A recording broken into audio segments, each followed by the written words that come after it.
2023 প্রাথমিক টেটের ফল প্রকাশ। পরীক্ষার্থীর সংখ্যা প্রায় 3 লক্ষ। পাশ করেছেন 6,754 জন, অর্থাৎ পাশের হার 2.5%-এরও কম। 2022 সালে পাশের হার ছিল 24.31%।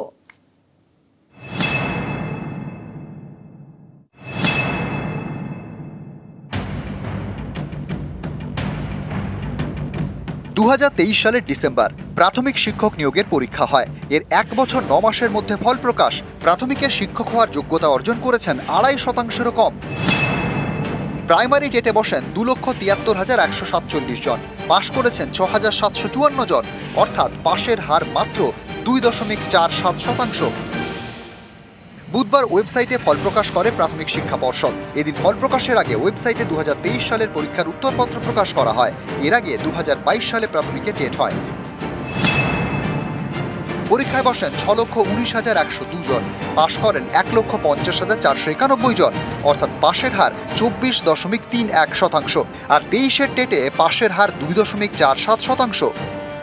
টেটের ফল প্রকাশের পর এবার স্কুলে স্কুলে প্রাথমিক শিক্ষক নিয়োগের তোড়জোড়ও রাজ্যের। খুব শীঘ্রই নিয়োগ প্রক্রিয়া শুরু করা হতে পারে রাজ্য স্কুল শিক্ষা দপ্তরের তরফে।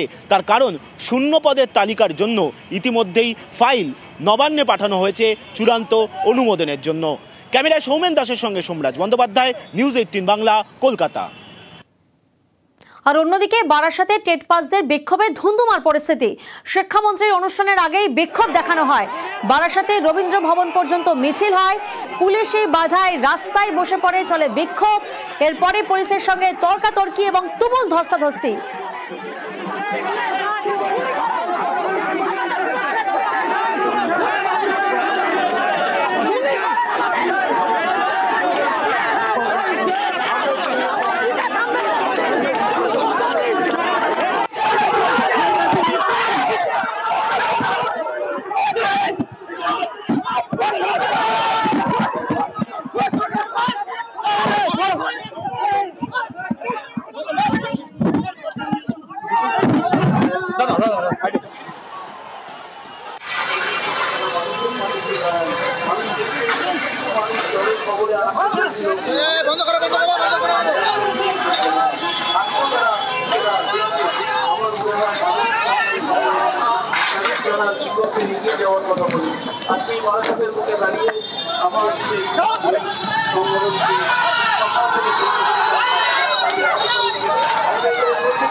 প্রায় 2 ঘন্টা ধরে কার্যত অবরুদ্ধ হয় যশোর রোড এবং অনুষ্ঠানে যোগ দিতে গিয়ে আটকে পড়েন সাংসদ বিধায়কও।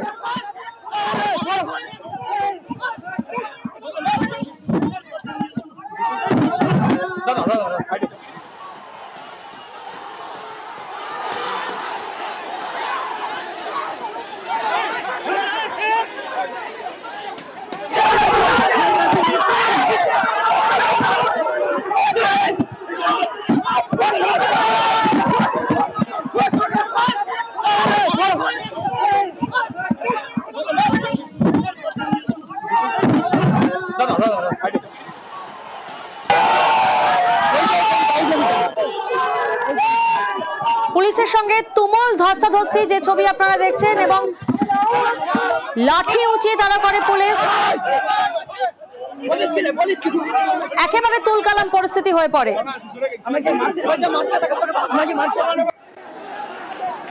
আর এরপরে সৌগত রায়ের গাড়ি আটকে বিক্ষোভ দেখান বিক্ষোভকারীরা। আটকে পড়েন পানিহাটির বিধায়কও।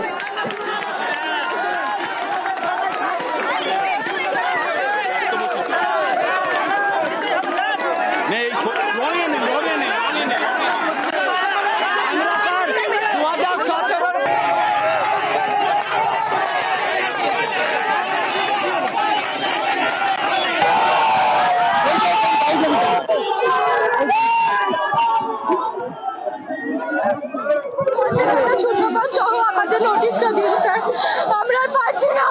বাড়িতে বাবা মার সামনে মুখ দেখাতে পারছি না। আমরা নিজেদের যোগ্যতায় পাস করে আজকে 8 বছর ধরে বেকার স্যার। আমরা যোগ্যতার মাধ্যমে পাস করেছি, আমাদের যোগ্য এমআর আছে, আমরা যোগ্য। ওদের অভাব আছে, অভিযোগ আছে, ওরা করছে, করুক না, 100বার বার করবে, 100 বার করবে, কিন্তু ওরা জানে না আমি এখানেই থাকি, আমার তো লোকাল, অতএব আমি তো কলকাতায় থাকি না, I am not a minister. আমি তো বলছি আমার যা করা করুন। আপনি কি মুখ্যমন্ত্রীকে জানাবেন? নিশ্চয়ই জানাবো। এই যে আমার গাড়ি অ্যাক্সিডেন্ট, আমি জানাবো না? আমি ওদের বললাম তো, তোরা এর মধ্যে আমার অফিসে এসো, আমি তোমাদের সবটা দেখে যা কাগজ বলবো আমি পাঠিয়ে দেবো। 2 বার এসছে, আমি 2 বার পাঠিয়েছি। আমার বিধানসভায় 2 বার এসছে, আমি 2 বার পাঠিয়েছি। চন্দ্রনাথ সিনহার অন্তর্বর্তী জামিন বহাল। চন্দ্রনাথ সিনহাকে হেফাজতে পেল না ইডি। চন্দ্রনাথ সিনহাকে ইডি দফতরে হাজিরার নির্দেশ বিশেষ ইডি আদালতের। বিচারকের 25 থেকে 26 সেপ্টেম্বর ইডি দফতরে হাজিরার নির্দেশ। সকাল 11টা থেকে বিকেল 5টার মধ্যে জিজ্ঞাসাবাদ। চন্দ্রনাথ 2 দিন জিজ্ঞাসাবাদ করতে পারবে ইডি।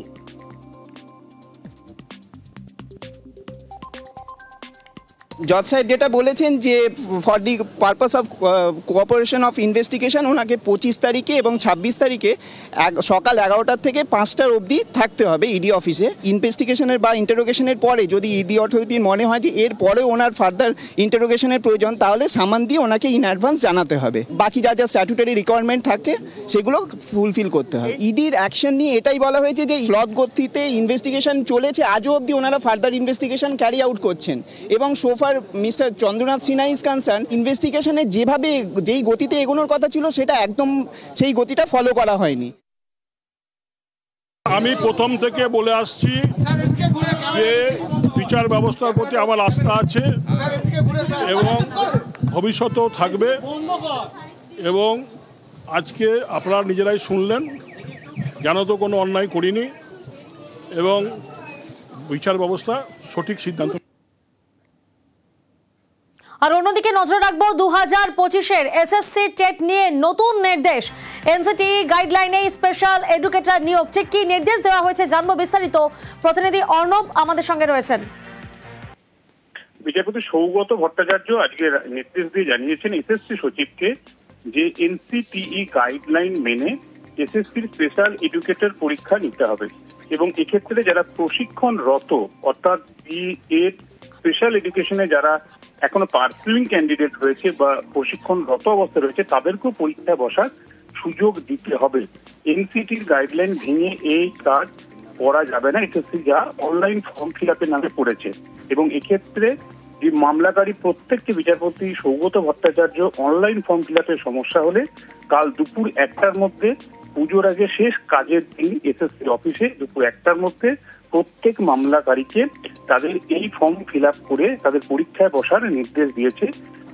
গোটা দেশ জুড়ে সুপ্রিম কোর্টের গাইডলাইন মেনে প্রত্যেক বিদ্যালয়ে, সেটা উচ্চ প্রাথমিক হোক, মাধ্যমিক হোক বা উচ্চ মাধ্যমিক, 3 স্তরই প্রত্যেক স্কুলে একজন করে স্পেশাল এডুকেটর ন্যূনতম শিক্ষক থাকার কথা, যা এতদিন ছিল না। সুপ্রিম কোর্টের নির্দেশে রাজ্য সরকার প্রত্যেক বিদ্যালয়ে সেই নিয়োগ করতে চায়।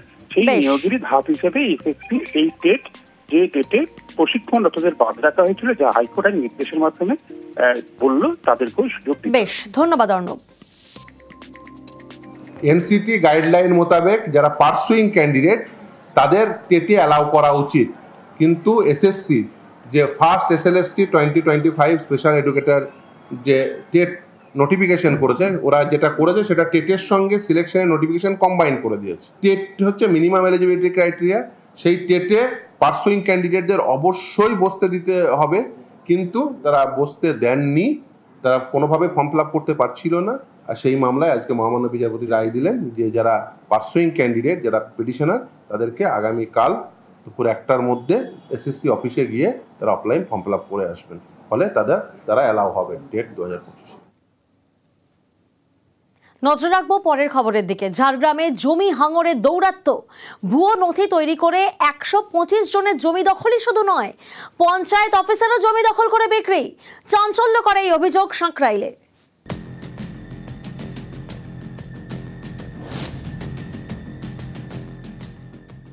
ঝাড়গ্রামের সাঁকরাইলে পাথরা গ্রাম পঞ্চায়েত। অভিযোগ, ভুয়ো নথি তৈরি করে এই পঞ্চায়েত অফিসের জমিও হাতিয়ে নেওয়া হয়েছে, জমিটি বিক্রিও করে দেওয়া হয়েছে বলে অভিযোগ। পাথরা গ্রাম পঞ্চায়েতের মধ্যেই পড়ে বাঁকড়া। এখানে প্রায় 400 একর জমি দখলের অভিযোগ। মালিকরা কিছুই জানেন না, অথচ তাদের জমি বিক্রি হয়ে গিয়েছে। অভিযোগ ভুয়ো কাগজপত্র তৈরি করে প্রায় 125 জনের জমি হাতিয়ে নেওয়া হয়েছে। এরপর সেই জমি বিক্রি করে দেওয়া হয়েছে 3টি বেসরকারি কোম্পানিকে। এ নিয়ে শোরগোল পড়ে যায়। পঞ্চায়েত কর্তৃপক্ষের দাবি, তখন তারা জমির নথি খতিয়ে দেখে, তাতে তাদের চোখ কপালে, কারণ পঞ্চায়েত অফিসের জমিও নাকি বিক্রি করে দেওয়া হয়েছে।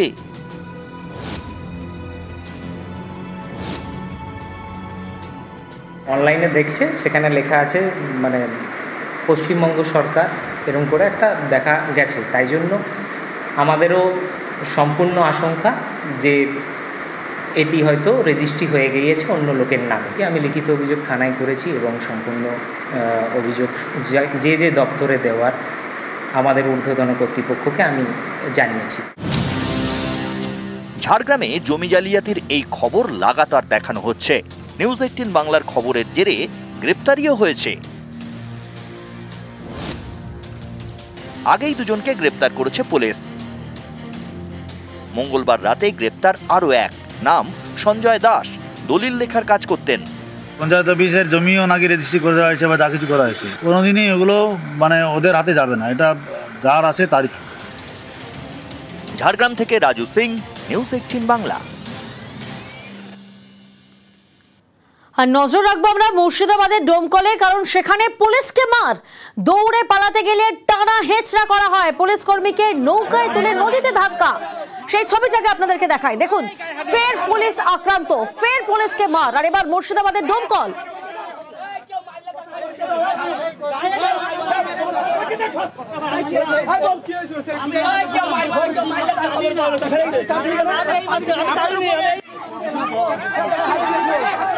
দেখুন, পুলিশ কর্মীকে নৌকায় তোলা হয় আর তারপরে নদীতে ধাক্কা। প্রাণ বাঁচাতে আকুতি পুলিশ কর্মীর, হাত জোর করে তিনি অনুরোধ করছেন প্রাণ বাঁচানোর জন্য।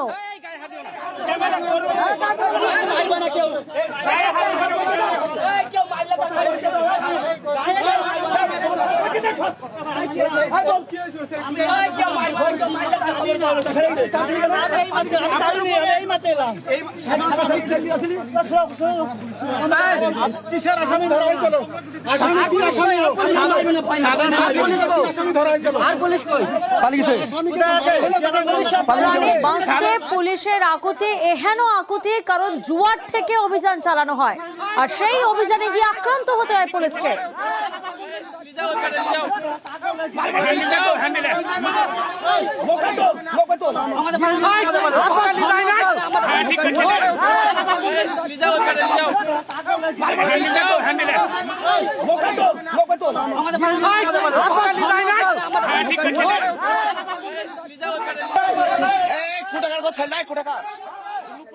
কাকু ওদিকে যাবেন না, যাবেন না, ওদিকে যাবেন না। মদ খাইছে, মদ খাইছে, ভিড় করে মদ খাইছে, মদ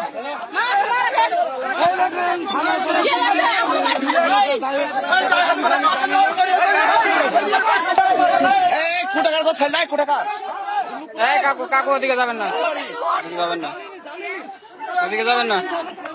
মদ খাইছে, মদ খাইছে, ভিড় করে মদ খাইছে, মদ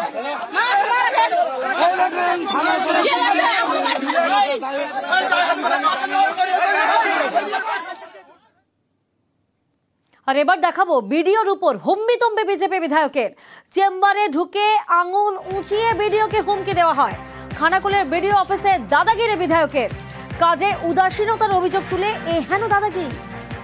আমি আপনার সাথে কথা বলছি না, এমএলএ উনি সবার সাথে কথা বলেন, আমি তো কথা বলবো সবার সাথে, কিন্তু আমি যখন আপনার সাথে কথা বললাম আমি কি ভাষায় কথা বললেন? কি ভাষা? হ্যাঁ, আপনি বলেন দিদির ছবি নিয়ে ঘুরছে। হ্যাঁ, দিদির ছবি নিয়ে ঘুরছে। আপনার দিদির ছবি নিয়ে ঘোরার কাজ নাকি? বলা যায় কি? বলা নেই। আপনি প্রধানমন্ত্রীর ছবি নিয়ে ঘুরুন, আপনার এখানে প্রধানমন্ত্রীর ছবি লাগানো নেই কেন? 100 বার কথাই নিয়ে বলুন। উনি আমাদের এক্সিকিউটিভ হেড, 100 বার ঘুরবো। ঠিক আছে, ঘুরুন, 100 বার ঘুরবো। কাজটা তো আপনাকে দেখাতে হবে। কাজ আমি করেছি, সব জায়গায় পাঠিয়েছি। কি কাজ করেছেন বলুন? কি আপনার ওই পোলের ওখান থেকে মানুষ আসতে পারছে না, মাঝখানটায় কাদা ছিল, ঠিক আছে, শেষে আমি ফেলানোর ব্যবস্থা করি। আপনি ফেলেছেন সাহেব? আরে আমি ফেলছিলাম, আমার গাড়িও গিয়েছিল, শেষে গাড়ি ঘুরে চলে গেছে। ওটা আমি পাঠিয়েছিলাম, ওসব দেখাবেন না আমাদের। আমি তো বলছি সম্মানীয় বিধায়ক, কাজ করুন, আপনার সম্মানটা যেন থাকে। না, আপনার সম্মান আমার আসতে পারে।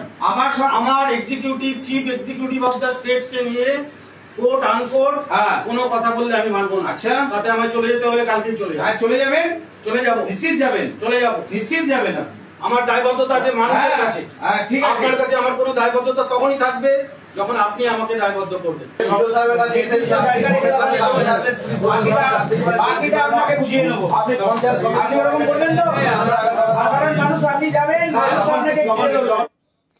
পাল্টা গাফিলতির অভিযোগ বিজেপি বিধায়কের সমালোচনায় তৃণমূল।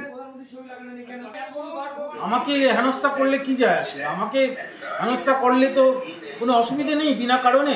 প্রত্যেকটা কাজের বিভিন্ন স্তরে আছে, সেটাকে শুনতে হবে। উনি যদি আজকে একটা 14 কিলোমিটার রাস্তা চাইতে এসে টেবিল চাপড়ান, 14 কিলোমিটার রাস্তার যে প্রথা রয়েছে 1 কিলোমিটারের নিচে হলে ভিডিও দেখতে পায়। জানেন কি জানেন না আমি জানি না, উনি তো বিধায়ক, উনি জানবেন না কেন? মানে এরকম ব্যবহারই আমি ওনার কাছে সবসময় পেয়ে আসছি।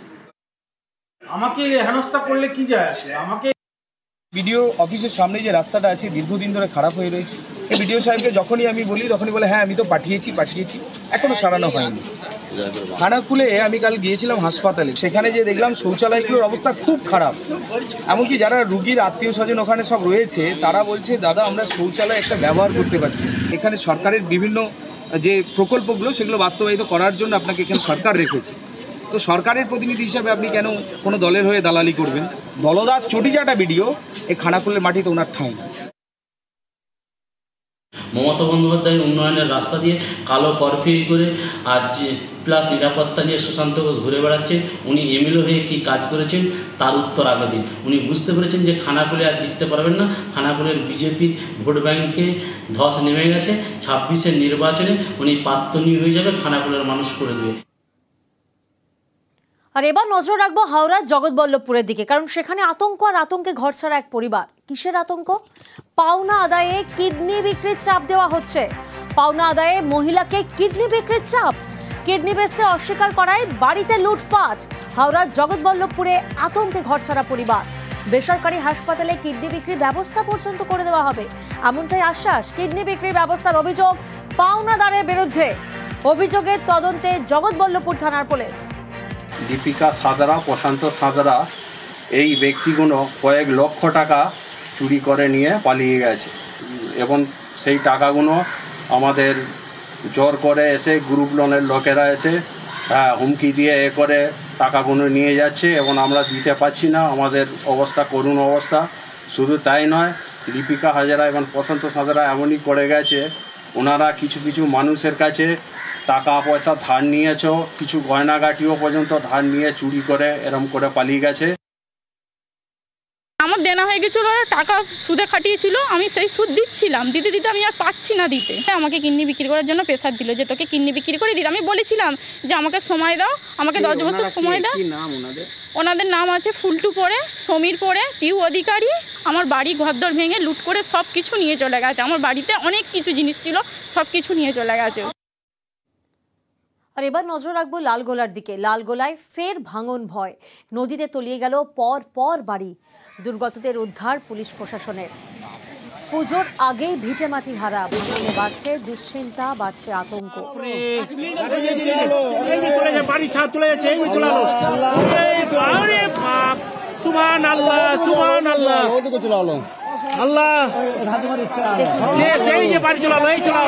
এক বাড়ি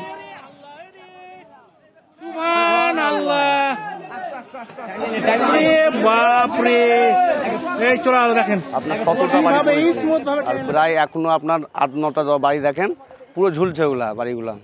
আমরা প্রচুর আতঙ্ক, বুঝাতে পারবো না। আপনার নিজের ভিটামাটির চার আপনার একদম পড়েছে চোখের সামনে। এর থেকে দুঃখ আমাদের এর থেকে বেশি কিছু নাই। তো আমাদের গড়ি ছিল 2টা গহিলে, গহি টানতে পারি, বড় টানতে পারি, নাইন কিছু ফ্যান ট্যান কিছু আমার টানতে পারিনি। মানে জীবনটালে মানে বাড়ি এসেছি। পুলিশ এসেছিল, ভিডিও এসেছিল। তারা কিছু আশ্বাস দিয়েছেন? না। টাকা না দেওয়ায় কেন্দ্রকে নিশানা সেচ মন্ত্রীর। বিপদ সীমার উপর দিয়ে বইছে গঙ্গা, ফুলহার, পদ্মা। ভাঙন রোধে কোনো টাকা দেয় না কেন্দ্রীয় সরকার। অভিযোগ মানুষ ভূঁইয়ার। টিভিসির পাপ মার্জনা করা যায় না। বছরের পর বছর ডিবিসি ব্যারেজগুলোকে ডিসিলটেশন করেনি। তার গভীরতা প্রচুর কমে গেছে। ফলে বৃষ্টি এবং ক্যাচমেন্টের বৃষ্টি যখন নেমে আসে পঞ্চায়েত মাইথন থেকে, তখন ডিবিসির ব্যারেজ বাধ্য হয়ে ছেড়ে দেয় নিজে বাঁচার জন্য আমাদিগকে ডুবিয়ে। এই মহাপাপ কেন করছে? Why not the central government is taking up the responsibility for dredging of the barrages under its jurisdiction? সেই মহাপাপে বাংলা ডুবছে। শারদোৎসবের আমেজ গোটা রাজ্য জুড়ে, আর তার মধ্যে একটু ওয়েদার আপডেট আপনাদেরকে দিই। পুজোতেও বৃষ্টি, বৃহস্পতিবার নিম্নচাপ, নবমীতে ঘূর্ণাবর্ত, দশমী পর্যন্ত রাজ্য জুড়ে বৃষ্টির পূর্বাভাস।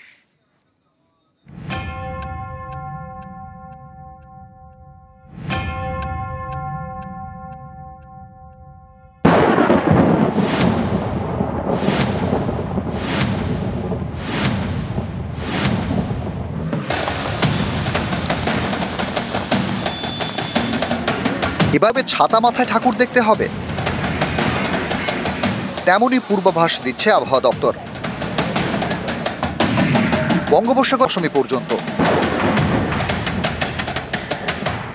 আগামী 7 দিন পর্যন্তই হালকা থেকে মাঝারি বৃষ্টিপাত মূলত আমাদের দক্ষিণবঙ্গের প্রায় সমস্ত জেলাতেই চলবে। কলকাতাতেও 27 তারিখে বৃষ্টিপাতের পরিমাণ কিছুটা বাড়ার সম্ভাবনা আছে। মোটের উপরে সেটা হালকা থেকে মাঝারি থাকার সম্ভাবনাই বেশি।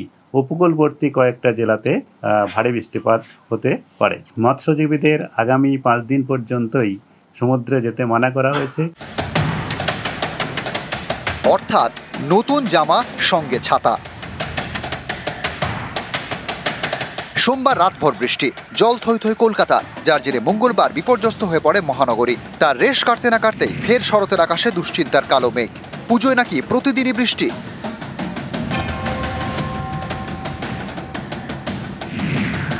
আবহাওয়া দপ্তরের পূর্বাভাস, বৃহস্পতিবার বঙ্গোপসাগরে নিম্নচাপ তৈরি হতে পারে। শুক্রবার শক্তি বাড়িয়ে তা পরিণত হবে গভীর নিম্নচাপে। এর জেরে শনিবার অর্থাৎ পঞ্চমী থেকে রাজ্য জুড়ে বজ্র বিদ্যুৎ সহ বৃষ্টির পূর্বাভাস। ভারী বৃষ্টির সম্ভাবনা দক্ষিণ 24 পরগনা, পূর্ব মেদিনীপুর, পশ্চিম মেদিনীপুর, ঝাড়গ্রাম এবং বাঁকুড়ায়। হালকা থেকে মাঝারি বৃষ্টিতে ভিজবে কলকাতাও। বুধবার অর্থাৎ নবমীতে বঙ্গোপসাগরে ফের ঘূর্ণাবর্ত তৈরি হতে পারে। এর জেরে নবমী দশমীতে ভাসতে পারে দক্ষিণবঙ্গের জেলাগুলি। পুজোর কটা দিন উত্তরবঙ্গে ভারী বৃষ্টির কোনো সম্ভাবনা নেই। একটা ঘূর্ণাবর্তা তৈরি হয়েছে। আবহাওয়ার যেটা পরিস্থিতি, তাতে আগামী কয়েকদিনই হালকা থেকে মাঝারি বৃষ্টিপাত কন্টিনিউ করবে। উত্তরবঙ্গেও কিছুটা বৃষ্টিপাতের পরিমাণ 26-27 তারিখ থেকে কিছুটা বাড়ার সম্ভাবনা থাকবে। নিউজ 18 বাংলা।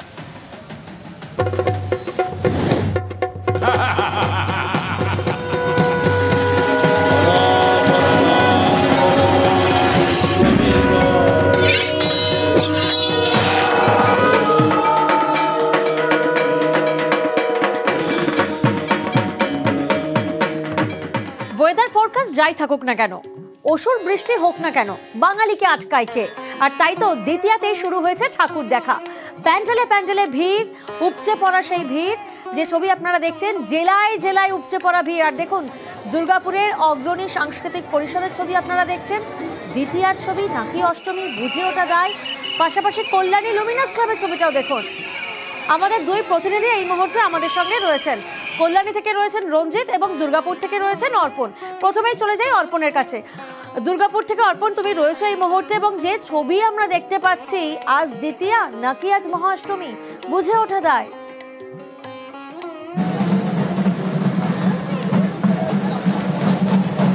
দেখো, একেবারেই কিন্তু উৎসবের মেজাজে একেবারেই আপামর শহরবাসী আজ থেকেই বলতে গেলে শহরের বিভিন্ন পুজো মণ্ডপে প্যান্ডেল হপিং শুরু করে দিয়েছেন দর্শনার্থীরা। এবং দুর্গাপুরের অগ্রণী সাংস্কৃতিক পরিষদ যে পূজা মণ্ডপ রয়েছে, থাইল্যান্ডের ওয়াট অরুণ পুজো মণ্ডপের আদলেই তৈরি এই মন্দির, এবং উচ্চতায় 140 ফুট উচ্চতা এই মন্দিরের, এবং আলোকসজ্জায় সেজে উঠেছে গোটা মণ্ডপ। এবং দেখা যাচ্ছে যে দর্শনার্থীদের ঢল, অর্থাৎ এই উচ্চ যে মণ্ডপ, একেবারে উচ্চতায় 140 ফুট এই মণ্ডপ দেখার জন্য দর্শনার্থীদের কিন্তু ঢল, উপচে পড়া ভিড় রীতিমতো দেখা যাচ্ছে। এবং এই গোটা এলাকায় কিন্তু আলোকসজ্জায় বিশেষভাবে সেজে উঠেছে। এবং অগ্রণী সাংস্কৃতিক পরিষদের এই পুজো 58তম বর্ষে পদার্পণ, এবং এবছরের বিশেষ তাদের উদ্যোগ। আমরা আজকের থেকে ঠাকুর দেখা শুরু করেছি, আর এটা আমাদের প্রথম, খুব ভালো লাগছে, সবাই মিলে এসেছি। হ্যাঁ, আজ থেকেই শুরু আমাদের জার্নি। পুজোতে তো অনেক কিছুই প্ল্যান আছে, কিন্তু এখন হচ্ছে এটা দেখছি, এরপরে নেক্সট আরো প্ল্যান আছে, সেগুলো পরেই। আমরা শুনলাম একেবারে উপচে পড়া ভিড়, এবং যারা ঠাকুর দেখতে বেরিয়েছেন তারা বলছেন এরপরে আরো অনেকগুলো প্ল্যানিং রয়েছে, অর্থাৎ রাতভর ঠাকুর দেখা, এটাই তো সেনা ছবি। আর কল্যাণী লুমিনাস ক্লাবের দিকে আবার নজর রাখতেই হচ্ছে, অপূর্ব সাজসজ্জা সেখানে। রঞ্জিত প্রতিনিধি এই মুহূর্তে আমাদের সঙ্গে রয়েছেন। রঞ্জিত, কল্যাণী লুমিনাস ক্লাবের পুজো আমরা জানি যে অত্যন্ত জনপ্রিয় এই পুজো, এবং থিম এবারের কি, কারণ এত সুন্দর মণ্ডপের সাজসজ্জা যা দেখতে দ্বিতীয়া থেকেই তো উপচে পড়া ভিড়। দুর্গাপুর থেকে এই মুহূর্তে আমাদেরকে অর্পণ সেই ছবিটা দেখালেন, তাহলে দুর্গাপুরকে কি টেক্কা দিচ্ছে কল্যাণী লুমিনাস ক্লাব? একেবারেই দুর্গাপুরকে টেক্কা ইতিমধ্যেই দিয়ে ফেলেছে কল্যাণী লুমিনাস ক্লাব, কারণ গতকাল থেকে লক্ষাধিক মানুষের সমাগম। প্রিয়াঙ্কা, একেবারে লক্ষাধিক মানুষ। এখন রাত 9টা বেজে গিয়েছে, কিন্তু তোমার দেখলে মনে হবে না যে মহাসপ্তমী বা অষ্টমী সন্ধ্যা কিনা, কারণ দ্বিতীয় সন্ধ্যা থেকে একেবারে উপচে পড়া ভিড়। এখনো পর্যন্ত বহু মানুষ তারা লাইনের মধ্যে রয়েছে, যারা মণ্ডপ যখন দর্শন করছে, প্রতিমা দর্শনও করছে। এবং গত কয়েক বছর ধরে কল্যাণী লুমিনাস ক্লাব একেবারে রাজ্যের বিভিন্ন প্রান্ত থেকে এই প্রতিমা মণ্ডপ দেখতে মানুষ ভিড় জমায়। একেবারে ব্যতিক্রম নয় এই বছরও, কারণ এই বছরের যে তাদের যে ভাবনা ছিল যে মায়ানমারের একটি স্থাপত্য তুলে ধরা, সেই স্থাপত্য সিনভিউ প্যাকোডা, সেই স্থাপত্য একেবারে তার আদলে তৈরি করা হয়েছে, একেবারে ধবধবে সাদা, একেবারে রাতের আলোতে সেই অপরূপ সাজসজ্জা দেখতে দ্বিতীয় রাতেই উপচে পড়া ভিড় কল্যাণী লুমিনাস ক্লাবে।